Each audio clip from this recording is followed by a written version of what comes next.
اب آپ کو یہ خبر دیں کہ NRO 2 کے اثرات سامنے آنے لگے۔ PDM قیادت کو ریلیف پر ریلیف، زرداری سب پر بازی لے گئے۔ سابق صدر آصف علی زرداری کو ایک ہی روز میں ایک اور ریفرنس میں ریلیف مل گیا۔ احتساب عدالت نے مشکوک ٹرانزیکشن ریفرنس نیب کو واپس بھیج دیا۔ آصف زرداری کے وکیل فاروق ایچ نائک نے موقف اپنایا۔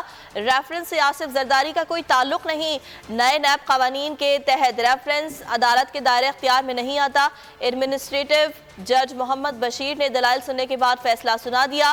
عدالت کا ریفرنس متعلقہ فورم کو بھیجنے کا حکم۔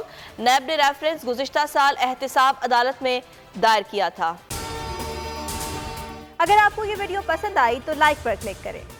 حقیقی آزادی کی جنگ میں بول بھی کپتان کے ہم قدم۔ الیکشن کراؤ ملک بچاؤ کی لائیو ٹرانسمیشن، دکھائی لمحہ بلمحہ صورتحال، ریل اور ریٹنگ میں بھی بول نیوز رہا نمبر 1۔